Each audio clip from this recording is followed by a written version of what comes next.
Hello, everyone, and welcome to episode 26 of Podcast of Five Rings. Holy crap, it's been 26 episodes already. Your source of enlightenment, their own video games, tabletop, anime, film, and tech.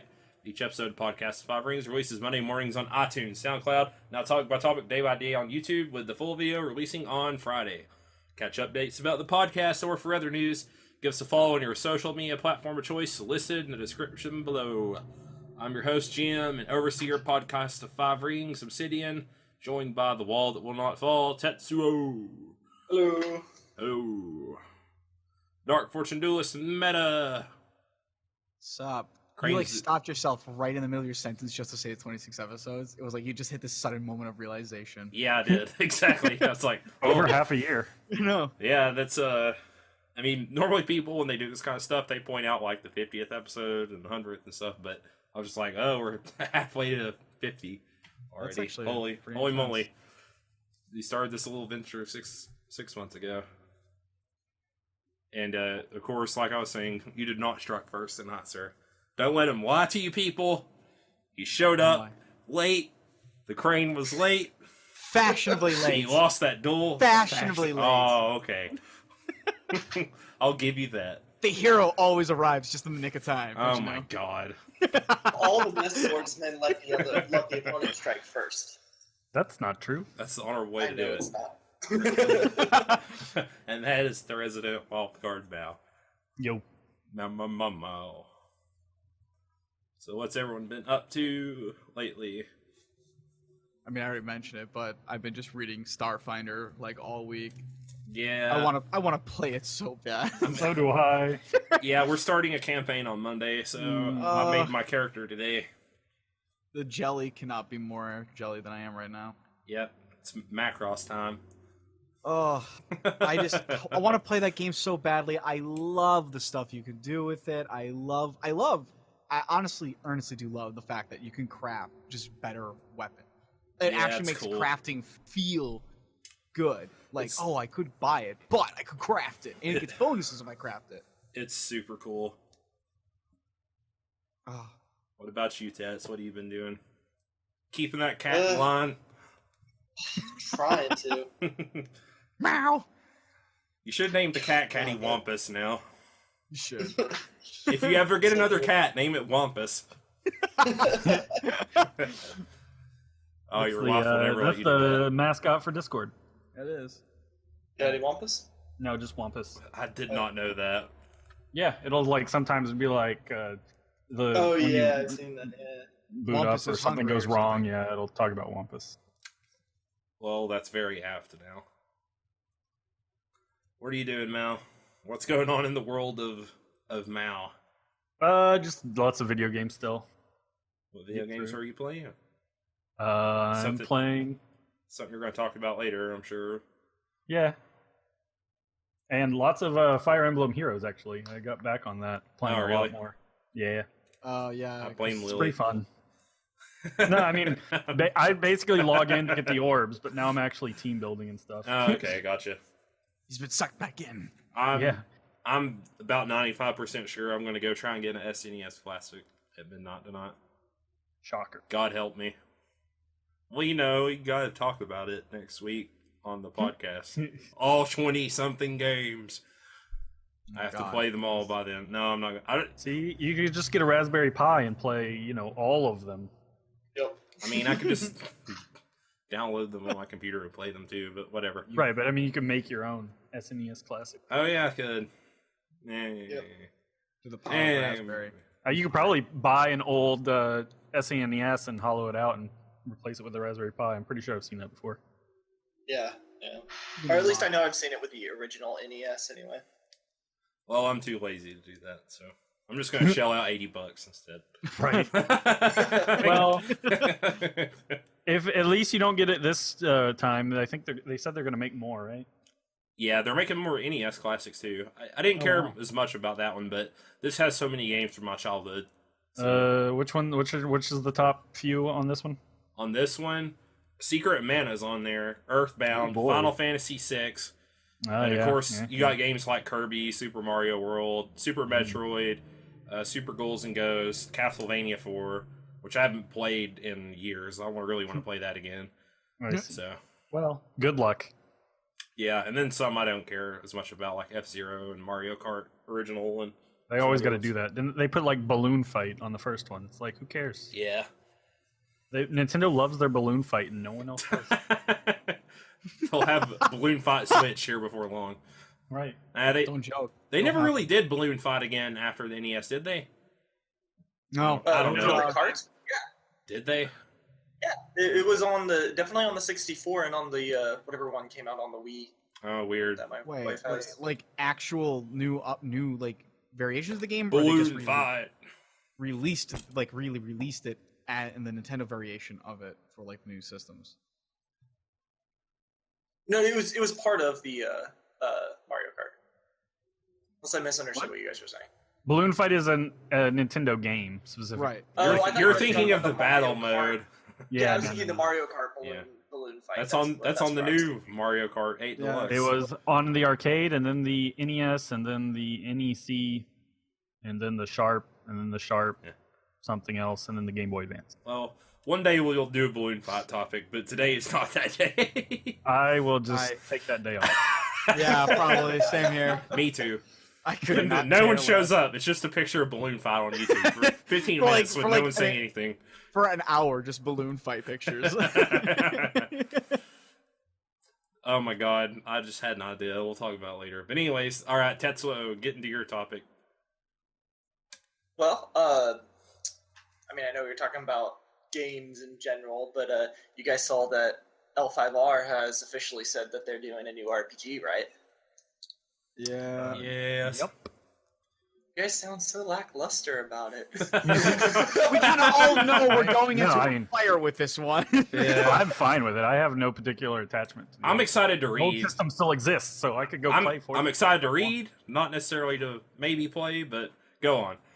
Yeah, well, I was gonna say, I know, because one thing that they did mention that I know a lot of people were worried about, since it's now a Fantasy Flight property, is whether or not they were going to introduce dice.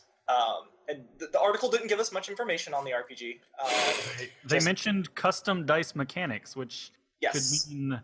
I mean, is that mechanics that use custom dice, or just new mechanics? Yeah. I don't know. We'll see. Exactly. It's very vague Yeah. and nebulous, but Yeah. it is. But like all of Fantasy Flight's RPG stuff uses custom dice. until the There's reprint a of West End Star Wars comes out, but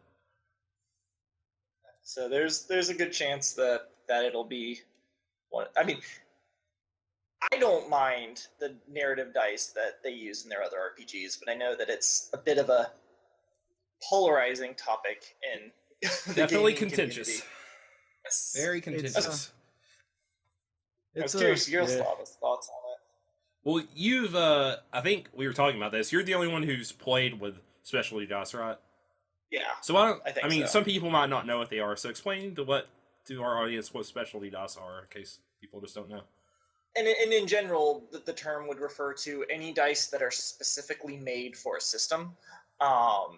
In the case of Fantasy Flight, and specifically their Star Wars RPGs, they take your regular old D6, I think it's D6, D8, D12, and D20. But they replace the numbers with little symbols. And the symbols will represent things like success or failure, a boost or a setback, those kind of things.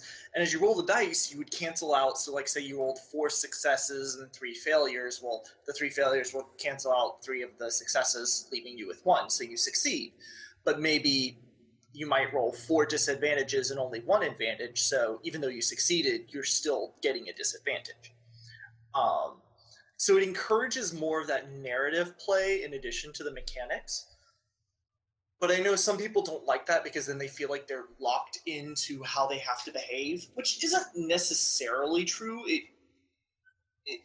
I don't know. It's some people feel like they're locked in place with their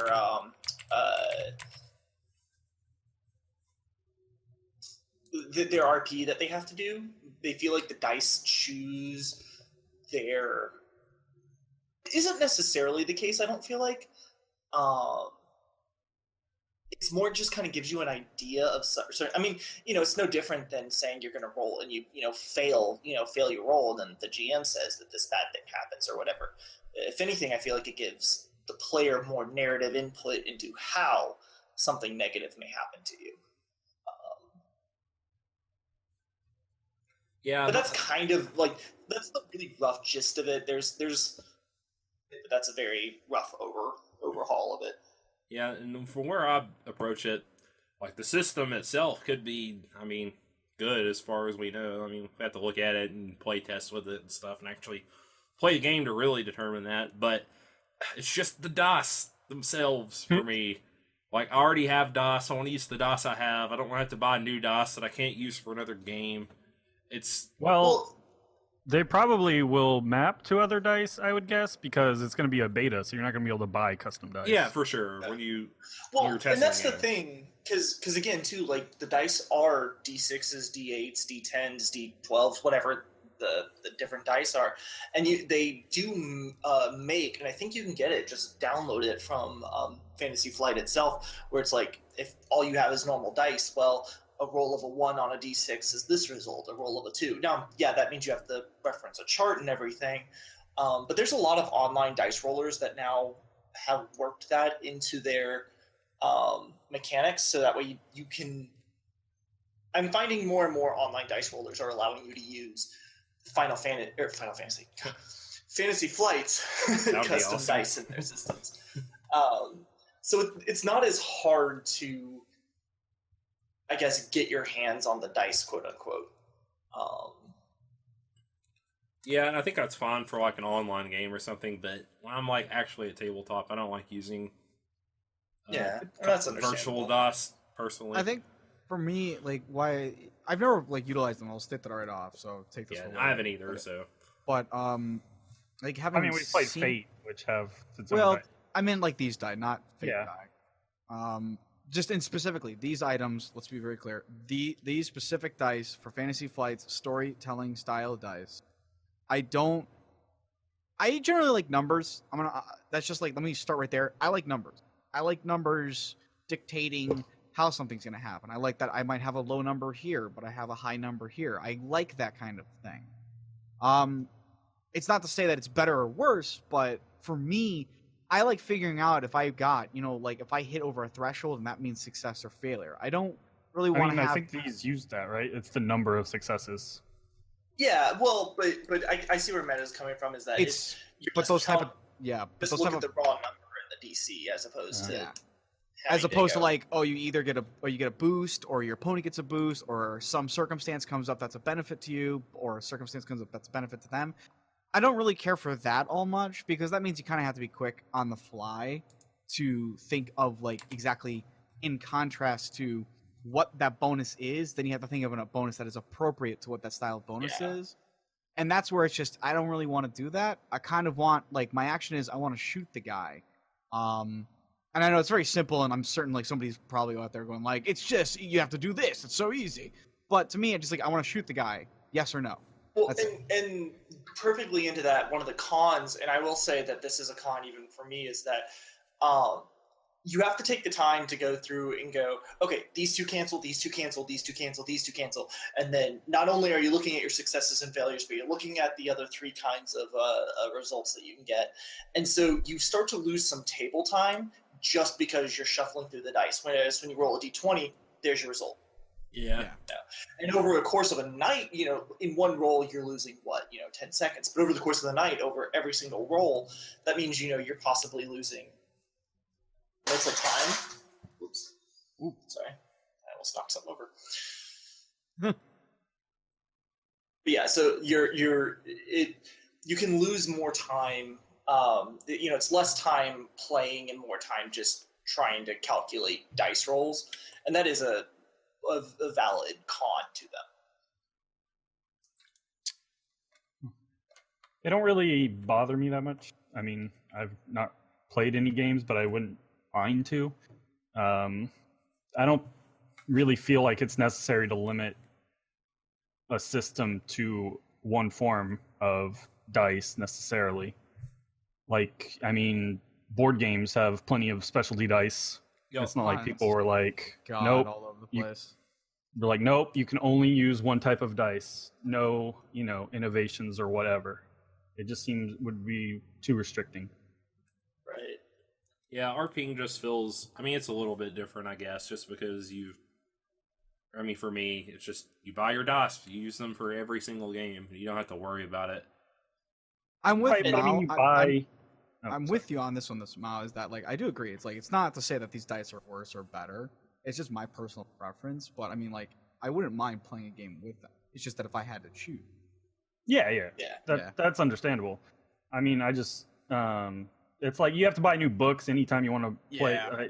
particularly play a new system. Like tacking on, like depending on the cost. Like I understand like budgets and stuff, but like if dice were part of that cost anyway, like it just didn't seem Yeah. like there's that big of a difference anyway. Well, and I mean too, I can get behind if I have to buy dice for every single system I play, Yeah, That would be such a pain in the ass. right? But getting dice, like if God, why do I keep saying Final Fantasy? Fantasy. If only It's just on your mind. It's just on your mind. I do this all the time with them. I'm just gonna start calling them FFG. Imagine if Square Enix bought Legend of the Five Rings. I mean, Everybody would be a boy band. Yes. It'd be majestic. but I mean, like if all of FFG's RPGs all use those same dice with those same symbols, yeah, then it becomes less of an toxic issue as for well. sure. Yeah, I exactly. don't think that's going to be the case though, because the Star Wars ones have some symbols that are like the big ultimate, like positive one that you can get is the symbol of the Jedi Order. So, or at least Yeah. is very cognizant of it. So it's like, that's not necessarily going to work as well. But yeah. if you know the stuff though, it still could. If they even though work you're the same not- way, then and are all Yeah, like like the if same it- if the facings, image. yeah. If L5R is built on any way the Genesis system, then it will use the same dice. right. Of like because they have their own their agnostic or whatever RPG, the Genesis system, which lets you plug in any setting. Yeah. Right.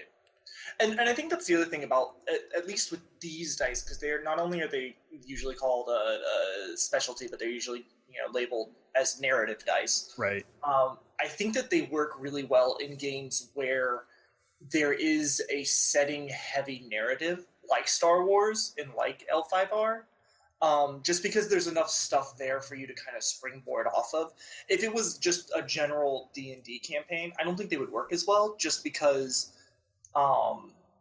the feel of the game is different. There's not as much stuff for the players to immediately latch onto and to be able to work with the dice. If that makes sense. You know what? Actually, like something I was just kind of thinking about is that like you were talking about the Genesis system and how you can really like put on any theme in there. I think those would be wonderful dice for people who are not really all that interested in numerics and they kind of just want to know, like, did I get this kind of success? I mean, that's or kind of failure? the idea behind Fate too, right? The Yeah, actual that Fate really down there is. just minus blank plus. It still uses. Well, I wouldn't say it's a direct contrast, but I agree with what you're trying to get at. In that, I mean, it's the same similar thing. It's just, where yeah, that's what I mean. Same I mean, because idea. it's still it's you're technically rolling still up uses numbers and successes whatnot. and negatives. Yeah. Yeah. Well, and what is it? There's It three converts different... those into a number. Yeah. Yeah.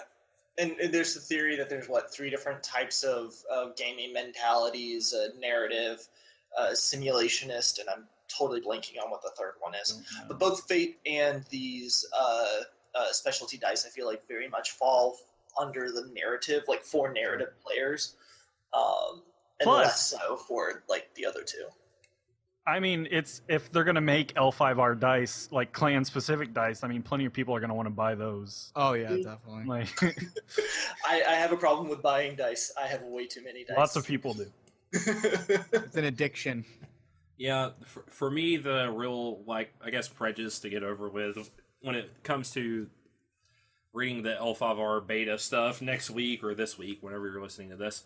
We don't know exactly what day it's going to release yet, but I just love Roll and Keep so much. It's my favorite dice system that I've played. I actually don't really care for it all that much. It's going to be really hard for me to think it's going to be better. It never seemed particularly well balanced. I gotta It actually can kind get of, ridiculous. I gotta kind of agree with Mao. I think the roll keep system in general. I think it needs some work. Like I kind of wish that it wasn't so much about building up more kept die, but you'd kind of get more static bonuses and stuff. Right. Because that would kind of help reduce the RNG-ish of things. Because, I mean, we've seen rolls where, like, the average roll of a 10 keep 10 is 60.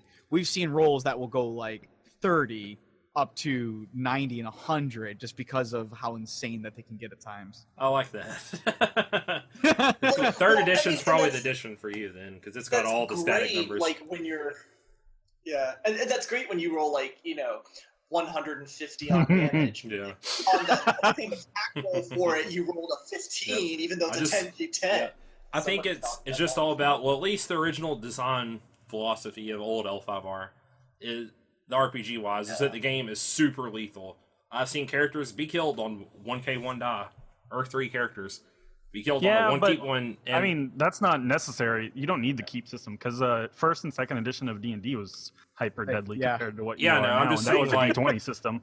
I know, but My THACO score, bro. you couldn't die, like a level 5 D&D character wasn't going to get killed by 1 dice, though. That's like the kind of where I'm going with this. But at like level 1, a cat could kill Oh yeah, a wizard. sure. But I mean, because the other thing too, though, is like some people love that lethality and some people don't.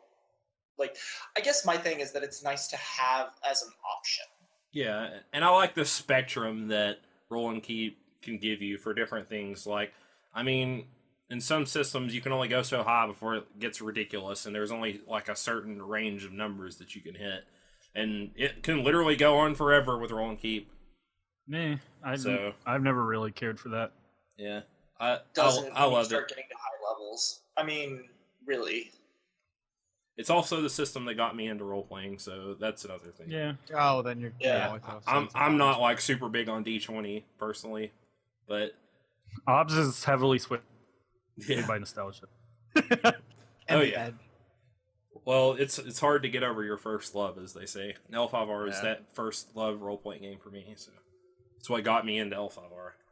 But anyways, that's a whole other topic. Game L5R got you into L5R? Yeah, we talked about that, Mal.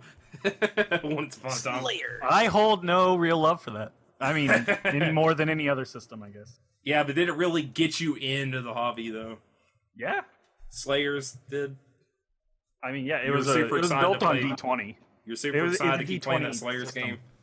Yeah, it was the first. Like, You know what one system time I had to get up at 4 a.m. and go to a friend's house because it was the only time we could play.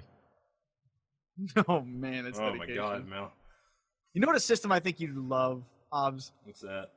A D100 system. I actually don't. The percentile-based systems like Warhammer Fantasy and... No, not percentile. not percentile. A D100. There is D100. a difference. Oh, is there? Yeah, Yeah. you A just roll D100 like looks like a golf ball. like you I mean, just you could simulate it with 2d10s. yeah. Yeah. But okay. it's not like a percentile based game. It's literally you have a range where you roll from like 1 to 100, and your bonuses and penalties will apply within that range. Basically, just times 10 to the d20s. No, I'm good. Just add another 0 to your roll keep system. No, I'm good with that. You just need to play like a chaos character from D&D where like every 6 will explode, basically. D6 Star Wars is a really good... I mean, it's all D6s. You roll and keep. It's kind of like almost like die roll and keep in a way. Because you keep all your dice on... Like, you'll have... There's like 6 to 8. I can't remember. It's been like 10 years since I played the game. But man, it's so good. yeah, it is. It was a lot of fun. I played like a year-long campaign of it. You have like 8 stats maybe. There might be 6, and then you get skills, and they just add on top. But you have a force die, and if you get a 6, you get to roll it again and add it. And if you get a 1, it takes your highest die away. So it's kind of like almost a die roll and keep, like, as I call it, because there's only 1 die that actually explodes, and it anti-explodes too. So Anti-explosion. for lack of a better term, but. It's terrifying. Anyways, yeah, I'm gonna like read over the stuff, and if it interests me enough, I'll like do We one should shot or play something. it for monthly modules. For Halloween monthly modules. Let's play We need to do it. God. Let's no. We're flat out doing it. Let's call it right here. We'll have Well- to do it. Halloween monthly modules, because this could be a freaking horror show. I mean, we're supposed to record monthly modules this weekend, aren't we?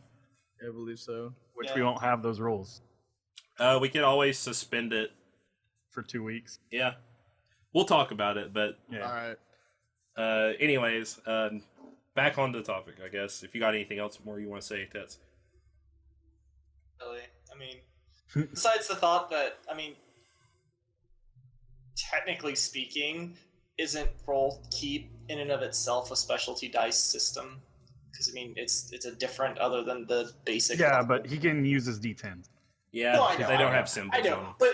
but my point is, because I know a lot of people too are just kind of like, it's new rules. That was just kind of the last point I wanted to touch on. Is I know some people kind of worry about new rules and everything, and it's like, well, the more RPGs you play, the more new rules you're Yeah, getting it's dealing like- with anyway. So. I mean, it's just been because the RPG's been around for almost 20 years now. Yeah. We've had 20 years of roll and keep, and it's almost like making D&D a percentile game all of a sudden or something like that.